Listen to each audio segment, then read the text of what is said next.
Chase, I have a very important question for you. Okay.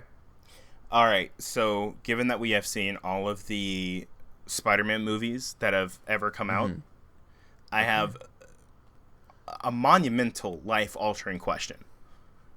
All right. Who's the better villain, Vulture or Dr. Octopus from Spider-Man 2? Vulture. Oh, Immediate answer, Vulture. that was really quick. Yeah. You really, Vulture. dude, you got to be Vulture. careful. You got to be careful. Vulture. You can't disrespect the Raimi movies like Vulture. that. They're going to attack us. The Raimi trolls will Vulture. come for us. Vulture. Yeah, and guess what they're going to pick at us like? That's right. Vultures. So.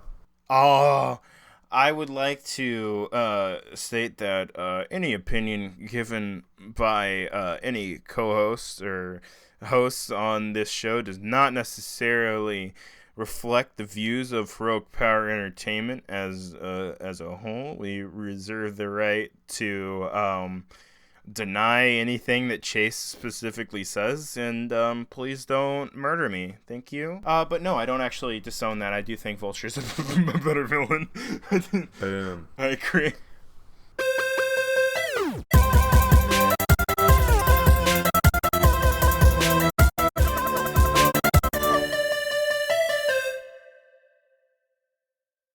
Hello, everybody. Welcome back to another movie review. All right, so I am your host, Joseph Gallion, and with me, as always, is Mr. Chase Gallion. Huh. Oh, okay, that was a really dramatic pause. I like it. I was about to be like, Chase, are you there? I was worried Discord just like crapped out on me. But okay, so Chase, why don't you tell these lovely people what movie we saw? We saw Spider-Man, but he's in a different country. Yeah. And he's got some puddles to slap. So he's got to slap some puddles. And some magma puddles, some fire puddles. And he's some liquid fire puddles. Yeah, and like some sand puddles. No sand puddles. Spoilers. No. Shh. It's more of a like a sulfur. It's kind of like a no, I mean like the a dirt mixture. Yeah, it's weird. It's not like sand. Anyway, yeah. So today we're talking about Spider-Man European Vacation. Did you notice that oh wait, I can't say that. I'll say that in spoilers. It's not really a spoiler, but it's just a fun joke at the end of the movie that I picked up. Wait around to find out. Wait around. Said what? All right. Anyway, that's right, guys. So we're talking about Spider-Man: Far From Home, latest in the MCU and the official end to Phase 3 and the Infinity Saga, according to Kevin Feige. This is the official end of the first chapter of the MCU. And I couldn't be happier. Yeah, just to get it out of the way, this was, wow, absolutely incredible. Honestly, like, it was way better than I think I could even have expected it to be. I was expecting it to be a good, fun movie, you know. It's like going to be like Homecoming. It's just another good, fun movie. But this was, I mean, dude, this one took me by surprise. I'll be honest with you. It did, yeah. I think, not to spoil anything, but there was the moment in the movie where me and you both looked at each other and, like, at the same time we said they did it, and I was like, I think you know what scene I'm talking about, but like, yeah, they did some stuff I didn't think was going to be possible. And they did it perfectly. My cat keeps biting my hand, and it's very annoying. Speaking of cats, Black Cat confirmed for Spider-Man. Anyway, we're not going to do that joke. So, Chase, to kind of start into it, without giving any too much spoilers, can I get your general thoughts on the plot of the film? So, Spider-Man's going to Europe. Uh-huh. Pretty... I mean, I liked it. I liked it a lot. Okay. But I mean, okay. That was short. Yeah, I mean, Spider-Man goes to Europe, and Nick Fury wants him to help out with stuff because there's interdimensional rifts and elemental boys coming through and slapping people around, and yeah, I mean, yeah, I like the premise. Like, Spider-Man's trying to do his own little thing.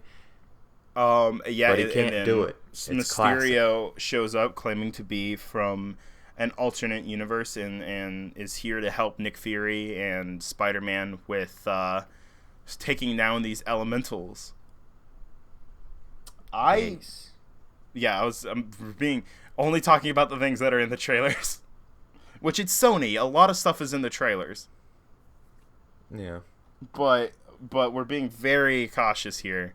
Because I was surprised how much is in this movie that can be classified as spoilers. Like, there was a lot of stuff that did take me by surprise, and I think it's interesting how much is in it, because I think it's like, honestly, this Endgame and Infinity War are the most, like, out of everything that can be spoiled, I think those three have the most in the entire MCU.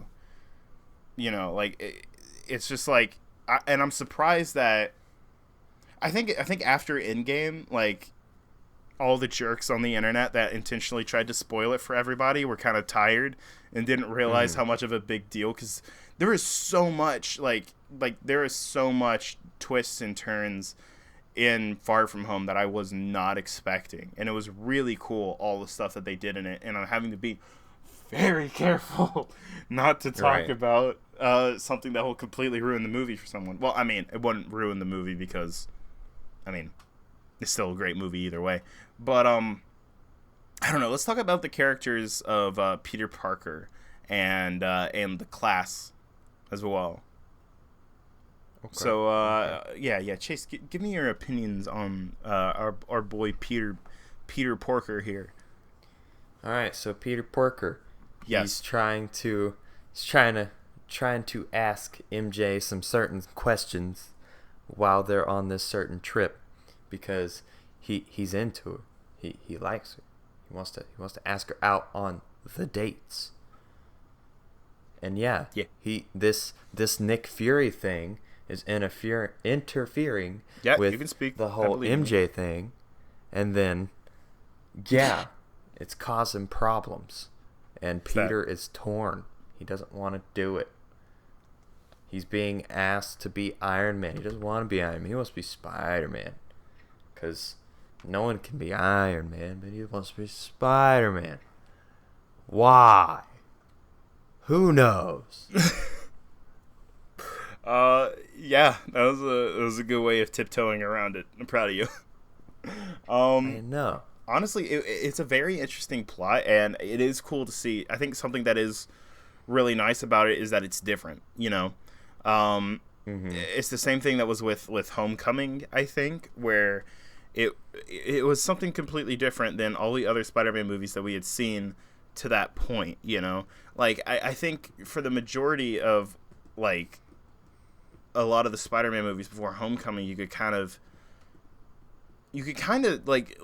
summarize them in like one sentence, where it's like, you know, Peter Parker struggles with balancing his normal life with his superhero life, and grows close to someone in his life, and then that person, who could be a friend or a mentor, eventually turns on him and becomes a villain and causes Peter to go through some emotional withdrawal and hurt, and eventually, typically, the villain dies at the end, and the movie ends with a funeral. Yes. Literally every single Spider-Man movie except for Spider-Man 2 before Homecoming ended with a funeral. 4 out of 5 is rough. Yeah. That's yeah, you're right. That's a lot of funerals. That's a lot of black suits to buy. That's a whole lot of black suits. Speaking of black suit Spider-Man confirmed for Spider-Man. Okay.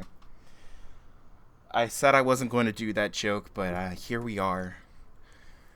They're not doing the black suit. We're not. I promise we're not any certain. Yeah. Okay. To take a break from talking about the movie, I hate websites like that whenever I'm putting together news that are like, this is going to happen because we said it is. Back before Batman vs Superman came out, there was people that said Batman and Superman were going to meet in Batman vs Superman while Bruce Wayne is salmon fishing in Yemen. Mm. Yeah. Perfect. Perfect opportunity. Nothing says what? salmon fishing in Yemen like meeting a freaking alien. Good time. Salmon fishing in Yemen. Anyway, no, I just like Homecoming, it does something completely different because even this movie is nothing like Spider-Man Homecoming.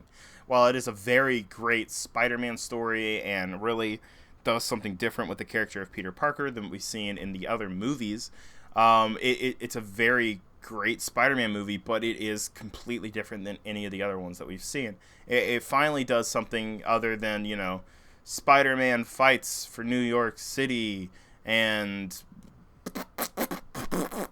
because both Homecoming and Far From Home were completely different like that. Like, I think even just the scale is way different. Like Homecoming was a smaller scale movie about stopping arms dealers. Right. Yes, which is what I wanted from a Spider-Man movie really for a long time, if I'm being completely honest. Like, all of the Spider-Man movies were huge end of the world type whatever junk, except for like the original Spider-Man, which was more of a personal him versus Green Goblin thing. Yeah. All of the ones kind of like Spider-Man 2 is stopping Doc Ock from like getting the whole world sucked into a sun or something. That Spider-Man 3 is like, Venom, and that's more of a personal revenge story, but like on a really big scale, because then you have the new Goblin and Sandman in it as well, and then it's just too much. But then like you get into the Amazing Spider-Man, and it's just insanity, where it's like the first one is all about the lizard wanting to turn everybody into lizards, and like the second one is really big scale, where like planes are going to crash into each other, even though that's literally not how like the airlines work. Like, they would intentionally not schedule them to cross. And then like there's also a hospital that's going to shut down, and Aunt May's at the hospital, and it's like way too much. And then Homecoming brings it down really low, which is what I feel like Spider-Man needed to be, especially to start with. I mean, it's the whole, friendly neighborhood Spider-Man, which was the theme of the first movie. And then even this one is a much bigger scale movie, but it's told on a personal level, which is really cool. And even in the trailers, they show this really huge monster to kind of give at least an appearance of being like a very high scale, like end of the world situation. Which, I mean, it's not necessarily... Okay, I can't really talk about the stakes of the movie without getting into spoilers.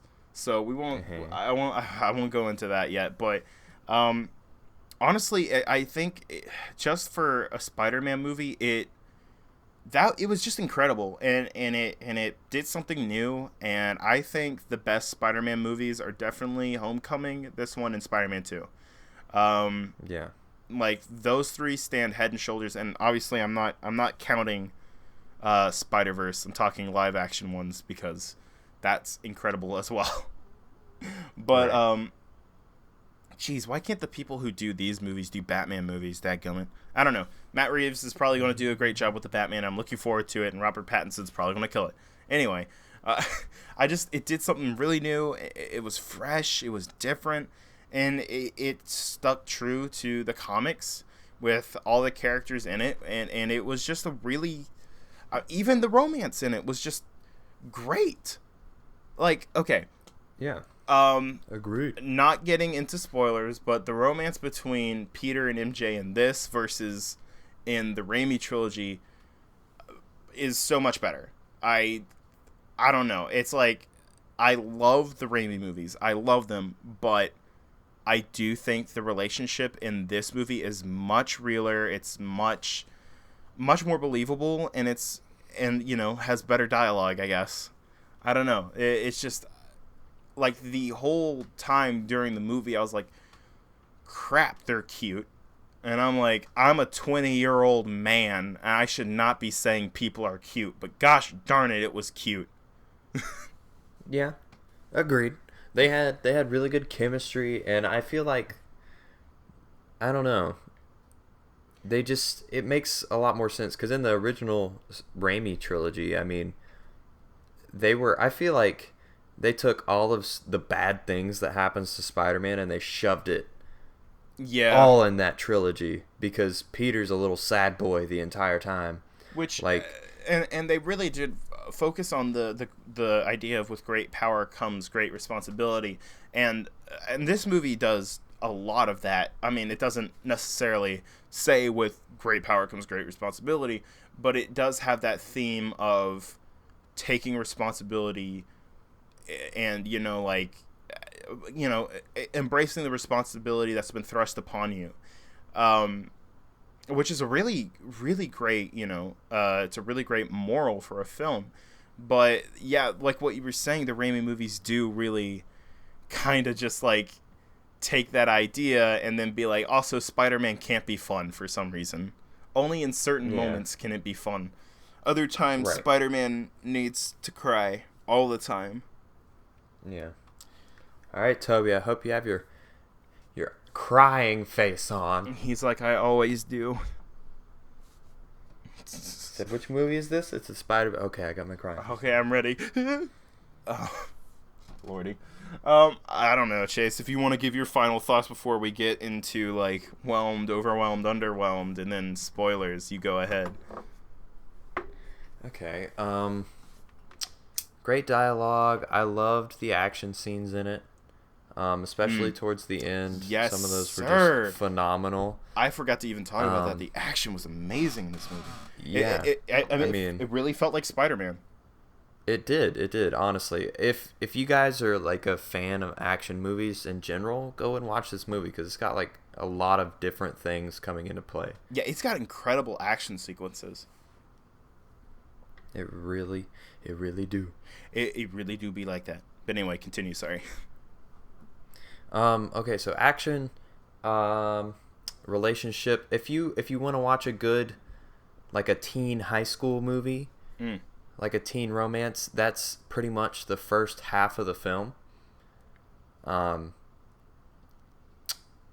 Spider-Man's also in it. That's great. And then they kind of get into more Spider-Man stuff after, about the halfway point. But yeah. What about you? What about you? What about me? What about me? Do you have any final thoughts? I don't gave it. Words? You haven't even been paying attention to me, you fart.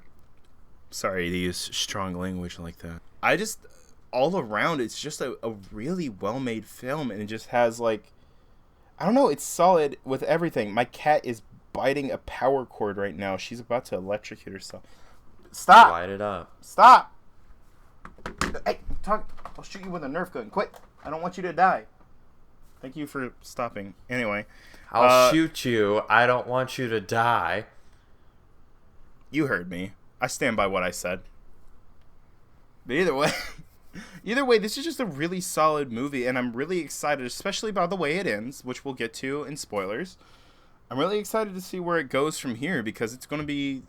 I'm just excited. I trust the writers and directors and the cast and everything with where we're going forward. I think picking John Watts was a great choice for these movies. He's obviously shown that he knows what he's doing, and the writers are just blowing away all the competition.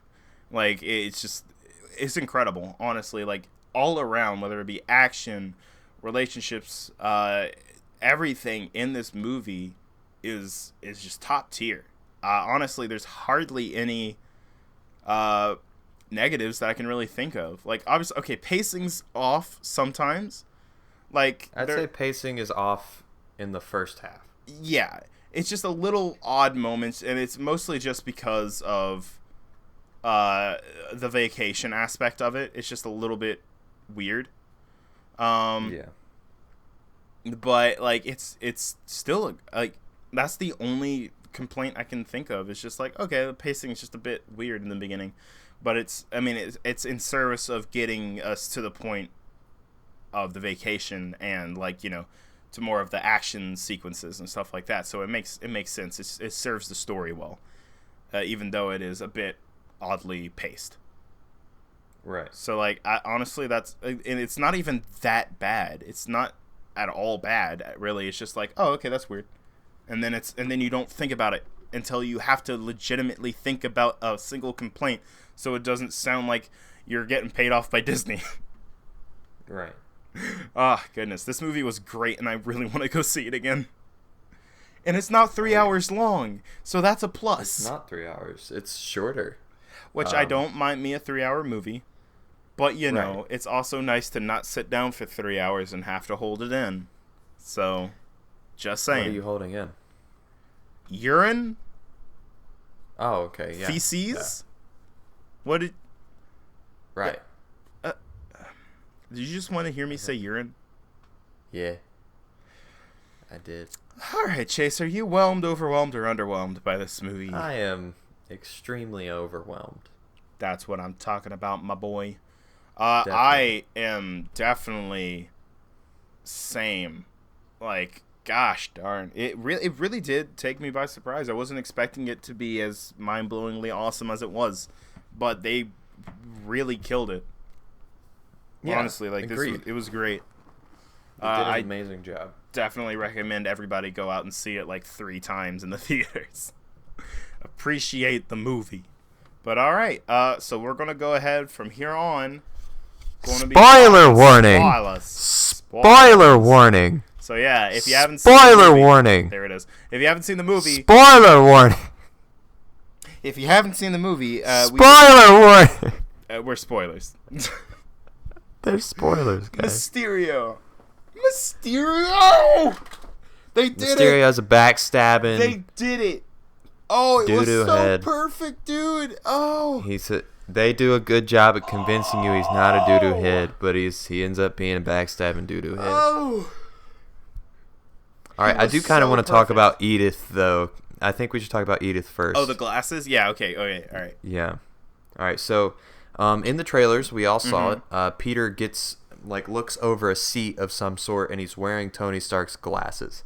So, in the movie, it turns out that those glasses are actually an AI that Tony had built that is kind of like that suit of armor around the world that he was talking about.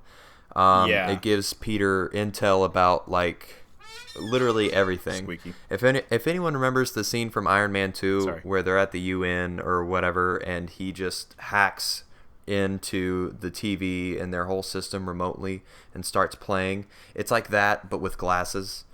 And also, the glasses control drones that come from a satellite in orbit and do the bidding of whatever the wearer says. And essentially,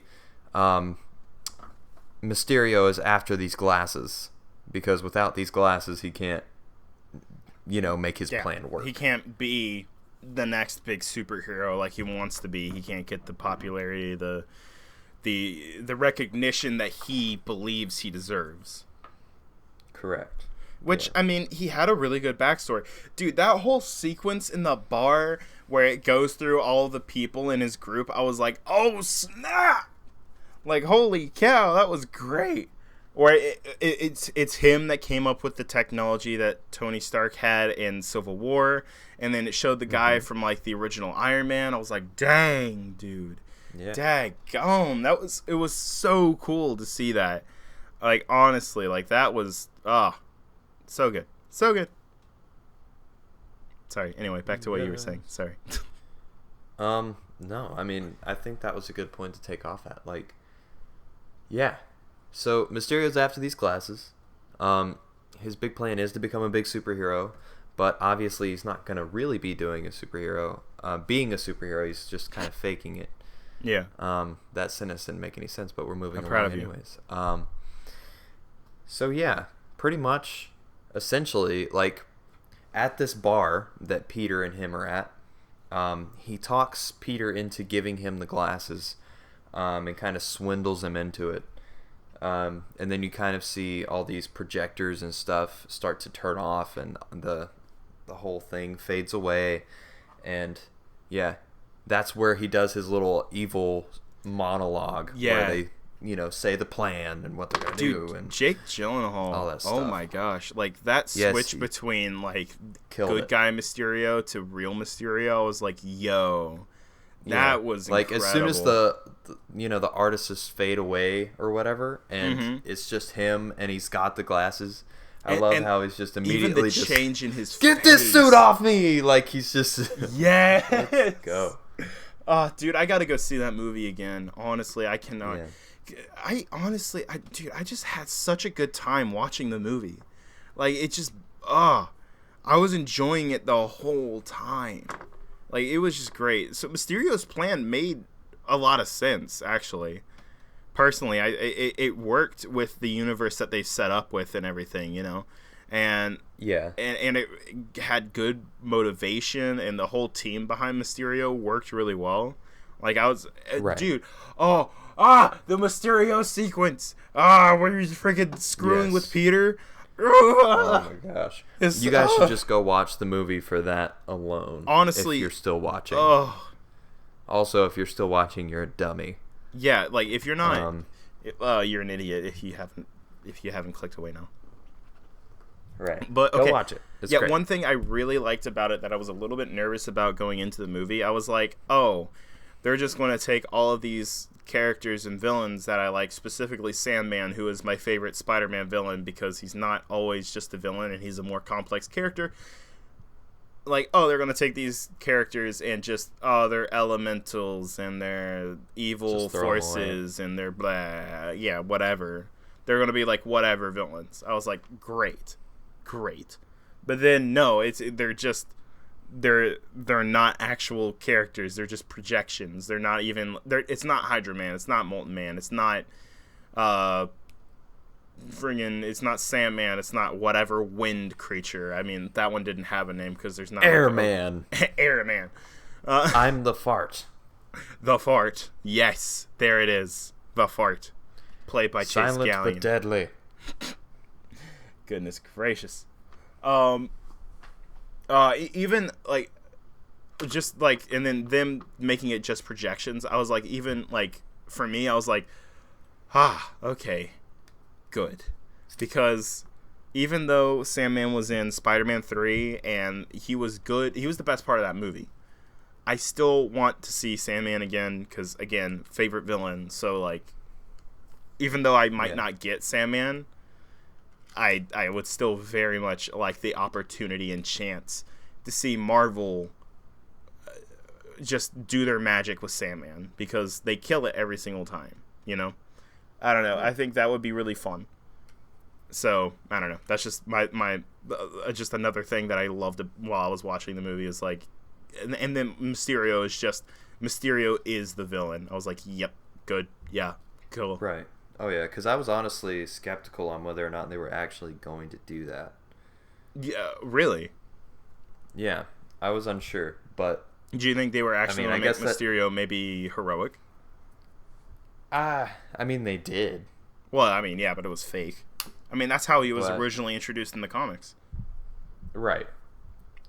Not with the elemental stuff, but pretending to be a hero, I mean.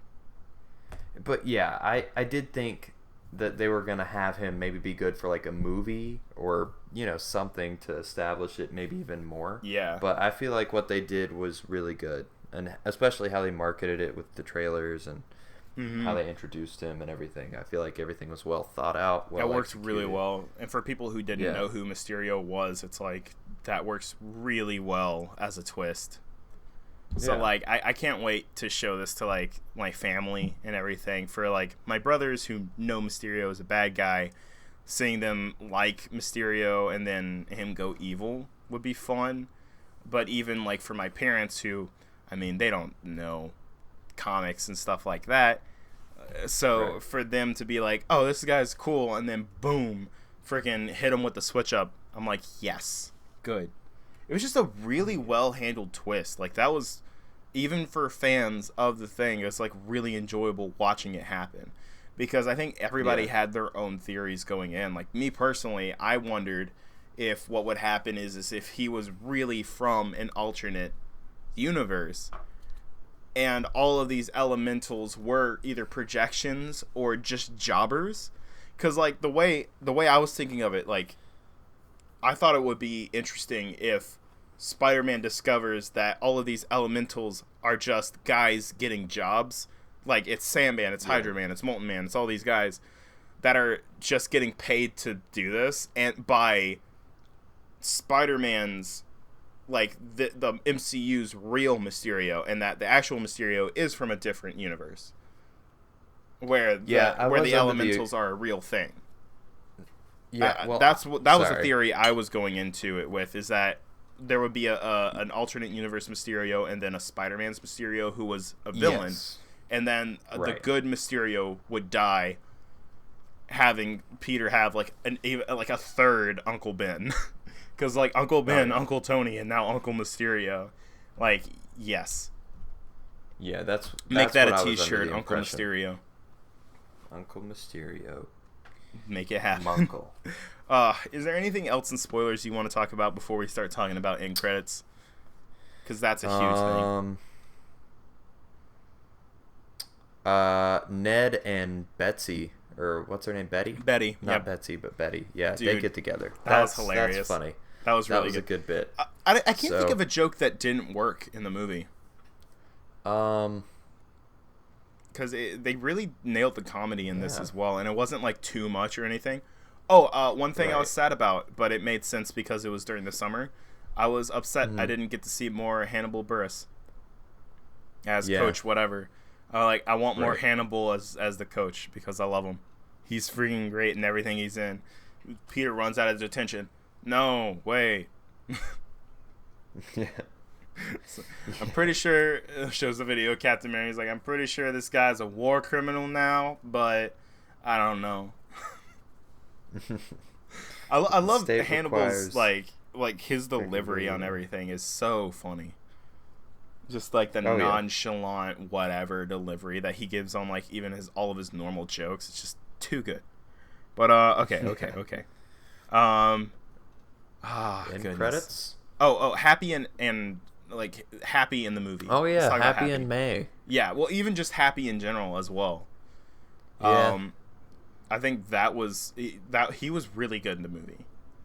I really like how much Jon Favreau has stuck around in the MCU and how much they've used him, even though he's not even like directing any movies anymore in the MCU. It's just cool to see how far they've taken his character and how great he is and everything now. Like, I mean, he was and even now in I guess Endgame technically and all that stuff. Happy Hogan is now technically the most, like, he's played that character the most years out of anyone in the MCU. Still technically, well, I guess, I mean, he's appeared in more movies than Robert Downey Jr. Or no, he has not appeared in more movies. I mean, he's been in movies longer than Robert Downey Jr. because now he's like months after Endgame. That's the idea I was trying to get out. I'm a smart man. Freaking crap. But even the relationship between Aunt May and Happy was really funny. Like that bit where they're all admitting stuff and he's like, I'm in love with Spider-Man's aunt. I was like, yep. Right. That's good. It doesn't even... I thought we were all admitting things. Yeah. That was... Even just the look that like friggin' like MJ gives him was really fun. Zendaya killed it, dude. Holy crap. MJ was one of my favorite parts of the whole movie. Yeah. I will say in Homecoming I thought Zendaya was playing it, or they played it as if MJ was just some edgy teen. But in this one they actually give her something. She has more character in this. And while she is that edgy teen, she's half the people I know. Like I have a lot of friends like MJ, which they're just into darker whatever stuff, but they're just good people. Just because they like that doesn't make them any different. And they play it just like she's a normal person, She's just into death and history. So I honestly, I loved it. She was great. Ned was great. Peter was great. Mysterio blew my flippin' mind. Gosh darn. All right. I think we can talk about end credits. All right. First of all, J.K. Simmons. Yes. J.K. He did. J.K. Simmons. Dude. J.K. They brought him back as J. Jonah Jameson. That was perfect. Dude, that got one of the biggest, like, everyone was laughing, everyone was like, whatever in a theater, but like, whenever we went and saw it, it was almost 1 a.m. by the end of the movie. And so like all of a sudden J.K. Simmons shows up and he's, yelling about Spider-Man. And then everyone, like, people, I saw like 3 people stand up. I was like, yes. I think it's crazy what nostalgia can do, but also it's a testament to how much J.K. Simmons killed it as J. Jonah Jameson.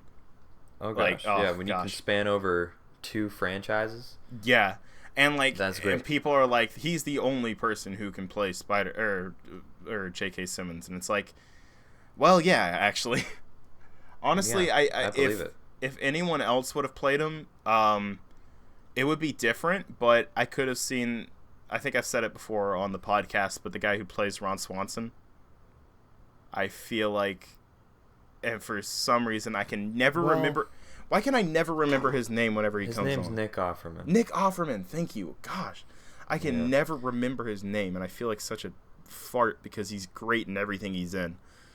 I don't know. I don't know though. I feel like it would be different, but it would. I think he could do it. I feel like in Parks and Rec when Ron's answering questions on the talk show of Pawnee or whatever it's called.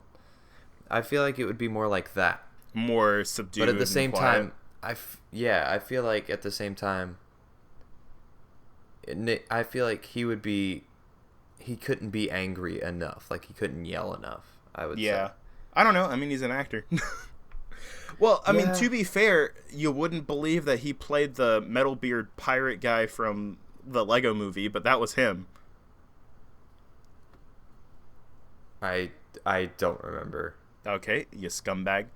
Okay, there's a really good bit in the Lego movie where Charlie Day is the spaceman and Nick Offerman is the pirate metal beard, and they're trying to shut down the shields or whatever, and Charlie Day's character keeps saying, please shut down the fields or whatever, and the computer's like, there are no movies playing in your area with that title and whatever, and it keeps mistaking the whatever, and then Metalbeard comes up and he's like, would ye please be doing of the shutting down of that there yonder force field there, lady, please? And he's like, shutting down force field. It's just like a joke about how stupid it was. But anyway, you're not laughing, and it makes this whole thing very awkward, so that's nice. Thanks, Chase. But, that's a completely different character than Ron Swanson, so I feel like he could do it. All right, thanks for yelling. Oh, you're laughing. Yeah, there's something about that makes it... Are you just gonna keep interrupting me whenever I'm trying to talk about the movie, or? No, I'm done. Oh, you're done. I totally believe that. I totally believe that you're not about to interrupt me again as soon as I start talking about Nick Offerman as J. Jonah Jameson. Yeah. It would have been a lot different than J.K. Simmons, but I think Nick Offerman could have done it. He didn't interrupt me. Oh my gosh. Okay. Wow. I'm actually taken aback. I was really expecting. Or am I just gonna do it later? Probably. See, now you're gonna have that anxiety until we finish. Either way, I'm happy J.K. Simmons is back. Yeah. Honestly, he's so freaking good, and it was just cool seeing him again. But they revealed Spider-Man's identity to the world. They did. Yeah. I was like, what? Yeah, I don't know how. That is probably the only thing I did not enjoy. Yeah. Well, I mean, it'll be interesting and different, and I think there's definitely plenty of ways that they can reverse it, and maybe Yeah. make that a big part of the third movie's plot. Um, Right. in the comics, Doctor Strange has done it before, where he's gone through and like erased it from people's minds. One More Day is a huge one that sucks, and everyone talks about how much it sucks. But Spider-Man literally made a deal with Mephisto, aka not Satan, uh, and like gave up his marriage so that no one would find out who he was, so Aunt May could be alive. Um, Yeah. Goodness, and there's even ways that they could just do it in the movie, like have someone be a scroll for Peter Parker, like yeah, just a scroll pretend to be Peter Parker while Spider-Man swings by, or vice versa. I mean, while in the comics Matt Murdock got arrested for being Daredevil, and while he was in prison, Danny Rand, Iron Fist, pretended to be Daredevil while he was in there, so that people would see that, oh, Daredevil's still going. I guess he's not. Guess Matt Murdock, Blind Man, isn't actually Daredevil, or whatever. Right. So I think there's plenty of ways around it, but I feel like that's what a third movie is going to be a lot about. And you'll have villains showing up being like, yo, this is our chance, let's take out Spider-Man, and then by the end they'll be like, oh, I guess he wasn't Peter Parker, even though obviously he is. I feel like this is just Right. like set up for a sequel, Yeah. because I don't think you're going to see Spider-Man until a sequel, because the way that the new MCU is shaping up, I don't think we're going to see a lot of the main universe until the next Spider-Man movie. Because like let's think about it for a second. Next year the MCU movies are going to be Eternals and Black Widow. That's it. Like I think there's only going to be two next year. Um Obviously I think we're going to have a big flood of Disney Plus shows, because like we talked about in October, they're apparently filming Falcon and Winter Soldier. Scarlet Vision, or WandaVision, excuse me. That's going to be coming. Loki's going to be coming. All of these shows that they've announced, even Hawkeye, all that stuff, like that's all coming. But we're not going to get a lot of big movies until I imagine they'll continue what they've been doing, where it's like every 2 years get a Spider-Man movie. So like 2020 is our off year. 2021, that's another Spider-Man movie right there. I think I think we might get four in 2021. I think we might get four MCU movies, because all of the dates that we know of right now, they're three Marvel dates, Marvel Studios dates, but Spider-Man's put out by Sony. So that'll be a separate date. So I think in 2021 we're going to have four different Marvel movies. Probably, if I had to guess, Shang-Chi, Doctor Strange 2, Black Panther 2, and Spider-Man 3. That's what I would assume, at least. I don't know for sure, but still. Um, I really just feel like this is going to be like just set up for a sequel. It's not going to be the huge end of the world thing, unless they have the Sinister Six show up in the third movie and kill Spider-Man, like in the Ultimate Universe, and then Miles Morales takes over. I mean, I wouldn't put it past Marvel at this point, because they're all about throwing like wrenches in the cogs and messing whatever everybody else is thinking is going to happen up. Like they just continuously switch up the game. So Yeah. I don't know. I'm excited to see where they go. But oh, hey, speaking of scrolls, the final end credit scene. What? Nick Fury and Hill are both Skrulls. Yeah, and Nick Fury is on a giant space, like like space station with a bunch of scrolls. Yeah, he's just chilling. I think this is setting up the Kree Skrull War. Like full on war, like from the comics. Because, you know, they kind of hinted at it in Captain Marvel, where it's not like, oh, it's war, but it's, you know, it's them fighting and stuff like that, but it's not a full-on war. I think they might be setting up for like a Kree Skrull war for the cosmic side of the MCU. So Right. for like your Guardians, your Nova, your Captain Marvel, your everything that's going to be in the cosmic side of the MCU, I think they might be setting up for a Kree-Skrull War backdrop for all the stories that they're going to be telling, which is really interesting, and I like that a lot. That's at least what I think of the post-credit scene. I don't know. Yeah. I didn't know what to think, but It was just fun, I think, and it did yeah. it kind of explained a little bit of incompetence on the side of Nick Fury in the movie as well,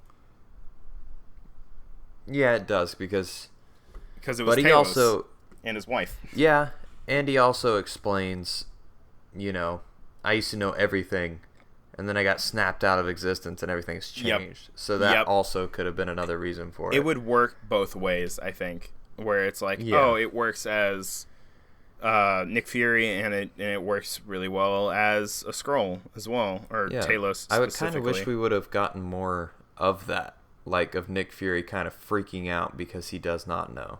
Yeah, I agree. That would be fun. That would have been pretty cool. Goodness gracious. All right, well, I think that's everything. Yeah, I think so. Goodness gracious. All right, guys. Well, thank you so much for listening. Honestly, if you guys would like to follow us on social medias, follow the show at Heroic Power ENT on Instagram, Twitter, Facebook. Follow me at Captain JSSG on Instagram, Twitter, and Snapchat. And follow Chase at Chase.Galleon1 on Instagram, Twitter at Galleon_Chase, and Snapchat at Chase.Galleon. You can find the show on YouTube, iTunes, Spotify, Google Play, SoundCloud. Hopefully more to come. And, I mean, if you would, please subscribe, like, comment, rate, all that jazz. Just make sure you rate it well. Tell a friend. Tell a friend about the podcast. But for Heroic Power Entertainment, I'm Joseph Galleon. I'm a candle. A candle. That's right. Candle. You are a candle because you're the light of my world. All All right, that was weird. Anyway, bye.